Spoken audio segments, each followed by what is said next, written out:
Okay. God damn it. uh, this will warm me up. This will warm me up nice and good.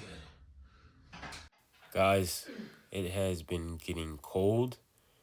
And, one thing about training in the morning or even later at night, the temperature is going to be down. And when you are in a garage that isn't, of course, insulated to hold heat, it's going to get cold. The bars get cold. The weights are cold. The ground is cold, things like that. And sometimes it just kind of feels hard to want to try and, get up and get out and train, especially if you're not training in like some air conditioned, gym or whatever. But I just had to, just get myself up. But I knew that, once I warmed up, I was going to be able to, do what I had to do, right? And that's just one thing you're going to have to deal with, just with life in general. Like things where maybe there are obstacles that demotivate you to do something, and you just kind of have to push through those obstacles. Don't try and find any excuses, right? So about the training, lower body, and so I did squats and RDLs. So with the squats, I didn't elevate my heels or anything like that. I just had my feet flat on the ground, 205 pounds. On my last set, I did 3 sets of squats. On my last set, I tried to add pauses because I realized like I wanted to control the weight a bit more by adding more pauses. And then after my 3 sets of squats, I did only 2 sets of RDLs. So doing kind of like research on if you should do squats and deadlifts on the same day, most people have said like, okay, you can do your squats first and then do deadlifts afterwards. Like, but just do your deadlifts a lot lighter. So I went with 135 pounds on my RDLs and got up to about like 8 or 9 reps for the 2 sets. And then after the RDLs, I did leg raises and calf raises. I did calf raises on like a I guess you could call it like a ATG platform, the thing that I would sometimes use to elevate my heels when I do squats. So it gets a pretty good stretch on your calves without having basically your calf, like your heel, kind of hanging at the bottom if you were to do them off a ledge. I don't know if that provides any extra benefit than just doing calf raises off a ledge, but they still feel pretty good. They kind of feel similar to begin with. The hardest part of this had to be the squats. The squats usually are always hard, just because like I don't know, it's just something about that movement pattern that just is difficult, especially with weights. I mean, I've done, 300 squats in a row. I've done hundreds upon hundreds of squats. I'd say in general, what's harder is possibly doing the hundreds of squats. I guess because it's just like, when is it going to end, right? At least when I'm doing weights, I know that, okay, I can move this weight for X amount of reps. So I'm going to move this weight for those reps, right? But for bodyweight squats, sometimes it seems like it might not even have an end because, it's not like, it's not super easy to just kind of hit failure or hit, 1 to 2 reps to where failure is, especially if you don't know your body that well. I feel like when I did those 300 squats, I kind of knew like, okay, at rep 155, I'm like about 2 reps away from hitting failure. So I'm just going to like stand here and breathe for a little bit.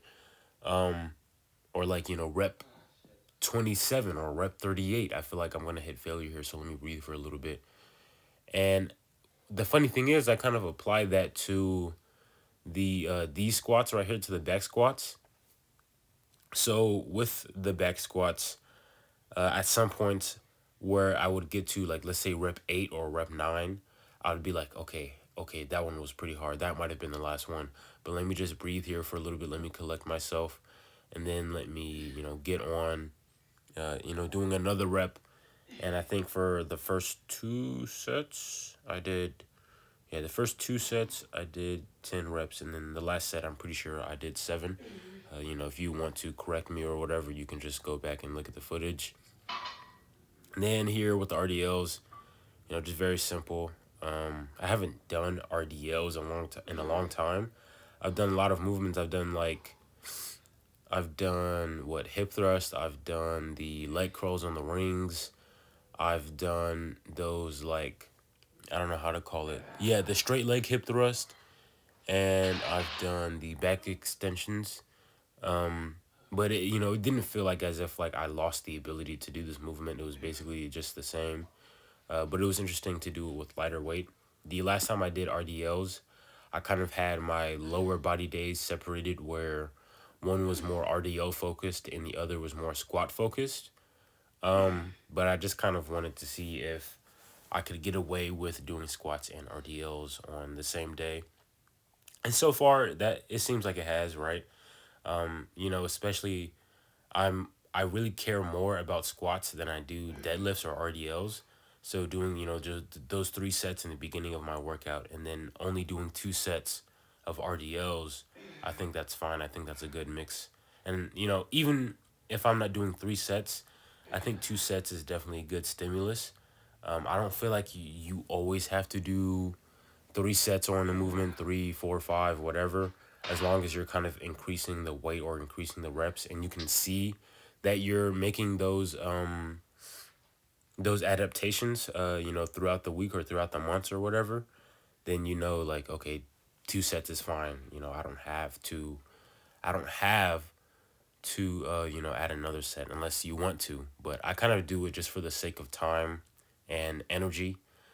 Since I am working out every day, I don't want to tax myself in a way to where I won't be able to go as hard on another day, right? And I do have like a upper body day, so RDLs in general, I say RDLs are probably more fatiguing than barbell back squats, just because it just requires so much of your body. Like there's your spinal erectors, there's your glutes, your hamstrings, there's your core, there's your like lats a little bit, there's like your traps.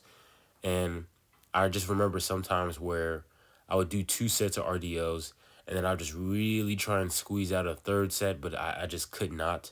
It was like the reps would drop off. Not the reps, but the sets, sorry. The sets would drop off like crazy. So it's like my first two sets are fine, and then my last set, my third set of RDOs, I would get like, three, four reps, and I was like, okay, no. Especially if before the previous two sets, I got like 8 reps, 9 reps, and I was like, okay, you know what? I'm just not going to torture myself here. And but yeah, so yeah, these are the calf raises here. Like I said, I did them on the little ATG platform. Got a pretty good stretch in my calves. I did single leg calf raises. So I noticed that I think it was my left foot, my left calf, was able to produce more reps than my right calf. I'm not sure exactly what it is I do throughout the day that creates that discrepancy, but it's kind of nice to kind of shed more light on it, since I'm just doing some unilateral calf raises by just going one leg at a time. So possibly if I keep doing one leg calf raises, my right leg can catch up to my left leg. Here are the leg raises, same old, same old. I always do leg raises at the end of a lower body day, just because it's going to decompress my spine since I am in a dead hang position.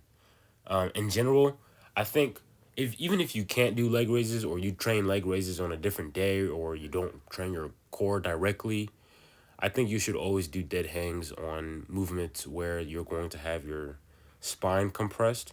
So, movements like the squat and the deadlift, any type of deadlift, any type of squat, maybe not belt squats, but whatever, and maybe not bodyweight squats. But again, you should always try and decompress your spine by doing some type of dead hang, And I think just doing the leg raises with the dead hang is better because now you're further decompressing your spine, because when you bring your legs up, it kind of stretches your spine out a little bit. And I noticed, like, I don't leave the session with kind of like achiness in my lower back after doing the leg raises at the end of the workout. So I think it is just, just supports better just back health in general, because what are we training for, right? What are we training for if we're just going to end up injuring ourselves and feeling like horrible after the workout, right? There's something wrong if when you work out and you feel worse than you did before you started the exercise. So I guess maybe leg raises is just kind of like one of those bulletproofing exercises, for your core, for your back, and for your hips especially. And then when you're getting your obliques involved, one thing about that is your obliques are very, very important when it comes to your mobility and your stabilization, when it comes to heavy movements. So if you'll see like these very like strong guys that lift a bunch of weight, they're gonna have like these like thick, chunky cores, because having thicker, chunkier cores allows for people to lift more weight and have more stabilization in their core, right? So think about when you're bracing, you're engaging your core, and then the stronger core you have, the more you have built up, the more you would have a much better capacity to lift much bigger weight, right? It's just kind of like the more muscle you gain, the more weight you can lift. Basically, those two things are very correlated. Or, you're more likely to be able to lift more weight. Let's say if you did a bunch of hypertrophy training and now you have big muscles, and then now you're going to do some strength training, you're going to have a lot more capacity for strength than if you were to, have much smaller muscles, right? It's like, all the big strong guys are like big, right? So there's a reason why they're so strong, because they're so big. And maybe they're genetically gifted, but still, those guys are huge. But that's about all I gotta say. I hope you guys are doing well. I hope you enjoy this video. If you watch all the way through, I really appreciate that. And, see you guys in the one that's going to be up by tomorrow. Hopefully everything uploads on time. Things have been uploading lately. But yes, have a good one.